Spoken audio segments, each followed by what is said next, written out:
Hello, I'm Reverend Jim Wilkins with the Arlington Metaphysical Chapel. The talk today is titled The Mind, the Heart, and Emotions. We usually equate the mind with our rational thoughts and our heart with our emotions. Finding the proper balance between the mind and the heart that creates tranquility in our lives is a lifelong journey. The coronavirus pandemic is a new situation that is affecting all our minds and hearts in many ways. Our emotions in times like these can easily run the gamut from despair to optimism, from fear to confidence, from love to hate. Today we are experiencing separation from friends, family members, and work colleagues. Many people cannot go to work and their jobs are at risk. There are huge divides in the political arena. There are so many uncertainties. We don't know how this will all play out. We don't know the rules of the new normal. Rules give us a framework for thinking about our activities. When we know the rules of a game, we are usually pretty good at playing and understanding the next move. The pandemic is creating rules that are contrary to our way of life. We don't know what all the rules of the pandemic will be. The displacement of our lifetime rules opens the door for each of us to act emotionally based on our own emotional makeup. When we prepare a dish from a recipe, the recipe states how much of each ingredient to add. When we play sports or a board game, we know the rules. We can anticipate what another player will do and how we will react. There is some certainty. We have some control. With the pandemic, not knowing the extent of the new rules has an impact on us. We may react according to emotion because there is no familiar playbook. There is no exact recipe. Because each of us is wired differently, we will respond to this pandemic in different manners. Aristotle addresses in his principal work called Metaphysics a logic that specifically pertains to anger. Anyone can become angry. That is easy. But to be angry with the right person, to the right degree, at the right time, for the right purpose, in the right way, this is not easy. So ends the reading. This same logic can be applied to any emotion. In your life, in your situations today, what is the right amount of anger? The right amount of trust? Someone in jest, what is the right amount of toilet paper to have on hand? You can go to howmuchtoiletpaper.com to use a calculator to determine how much toilet paper you need. This could become a new rule.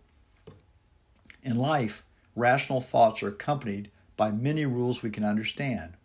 We all need a job to pay the rent and buy food. We shake hands when introduced. We work cooperatively in groups. We buy for our upcoming needs. These things in life are easy to understand. We are accustomed to them. Our rational mind can understand and make these decisions. When we get to emotions, the rational thoughts and rules can go right out the window. A quote from Paul Eckerman at the University of California. The emotional reaction is far quicker than the rational mind. It can spring into action without pausing even a moment to consider what it is doing. Its quickness precludes the deliberate, analytic reflection that is the hallmark of the thinking mind. In evolution, this quickness most likely revolved around that most basic decision, what to pay attention to, and, if confronting another animal, making split-second decisions like, do I eat this or does it eat me? Those people that hesitated were probably thinned out of the population.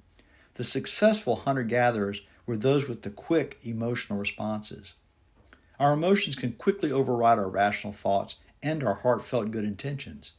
Many of our emotional responses are subconscious. Our emotions have been forming and evolving from the day we were born. The balance between the mind, rational thought, and the heart, emotional responses, is complicated because of the subconscious nature of many of our emotions and the speed at which our emotions can show themselves. Actions that spring from the emotional mind carry a strong sense of certainty at that moment. After the fact, we might think, why did I do that? We see Good Samaritans instantly running into burning buildings to help strangers. All of us have experienced acting from emotion, and sometimes after the fact wishing we could take back our responses. Paul Eckerman studied the facial expressions of people around the world from all cultures. People everywhere use the same facial expressions for fear, anger, sadness, and enjoyment. Eckerman found he could track emotions and facial expressions within a few thousandths of a second after the event that triggered it. The physiological changes typical of a given emotion, like slowing blood flow and increasing heart rate, also take only fractions of a second. This swiftness is especially true of intense emotions like fear or a sudden threat. Because it takes the rational mind a moment or two longer to register and respond, many times the first impulse in an emotional situation is the heart's, not the head's. Years ago, there was a very popular book, Emotional Intelligence, Why It Can Matter More Than IQ, by Daniel Goleman. Quoting and paraphrasing from the book, there are hundreds of emotions, along with their blends and variations. There are many more subtleties of emotion than we have words for. Researchers argue over which emotions can be considered the primary emotions, the blue, red, and yellow of feeling, from which all blends of emotions come. Some theorists propose basic families of emotions. The main candidates for the 8 primary emotions are anger, sadness, fear, enjoyment, love, surprise, disgust, and shame. Psychologists can't agree on how to classify or categorize emotions, much less understand them. I started today discussing the rules that create order in recipes, sports, and board games, and how, if we understand the rules, games can be played in an orderly fashion, and how disruptive it is to lose or change the rules. A premise that I am using today is that one of the rules of life is that much of our lives are lived within the parameters of ours and other people's emotions, and that many times our emotions are not rational. We have all been in situations when emotions can change immediately. People get carried away quickly when situations become emotional. As we know in a relationship, the feelings of love and hate, acceptance and rejection can switch back and forth very quickly. A quote from Stendhal: "Love is like a fever that comes and goes independently of the will." This also applies to our angers and fears. Sometimes they seem to happen to us rather than being our choices. For that reason, people can offer an alibi. They can explain their actions, saying they cannot choose their emotions. This is the crux of the issue. Can people choose their emotions? Can people learn to control their emotions? Can emotionally charged responses be permanently changed?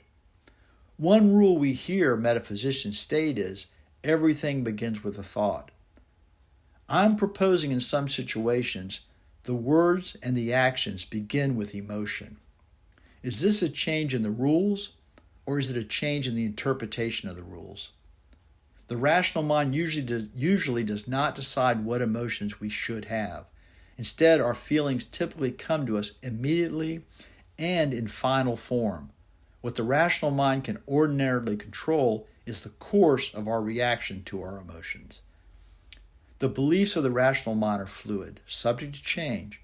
New evidence can disconfirm one belief and replace it with a new one. We can reason by using evidence. The emotional mind, however, takes its beliefs to be absolutely true. That is why it is so difficult to reason with someone who is emotionally upset, no matter the soundness and logic of your arguments. In the heat of the moment, it is hard to realize when we ourselves are driven by emotion. Many of us study and practice some form of spirituality to make our lives more peaceful, to make our relationships more satisfying and meaningful, to be our true selves. In stressful or emotional situations, we find that our emotions can override all our best intentions. The emotions can override what we believe our rational reaction would be. Let me reread the quote from Aristotle. "Anyone can become angry. That is easy. But to be angry with the right person, to the right degree, at the right time, for the right purpose, and in the right way, this is not easy." We can apply Aristotle's wisdom to many emotions and situations in our lives. What is the secret to being able to have control over your emotions when we say that they are quicker than our rational mind? I was watching American Idol this past week. A contestant was so nervous before every audition that his nervousness was affecting his performance. One of the coaches pulled him aside. He said something to the effect, "Your nerves are part of who you are. If you keep trying to push them away, they will get worse. When you are going on stage, Tell them to hop in your imaginary backpack and bring them on stage. What is the lesson here? Know thyself. Accept yourself.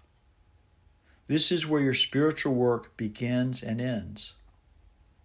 Your prayers, your meditations, scripture, sharing with friends, all create atmospheres where we can observe our own emotions in a safe place.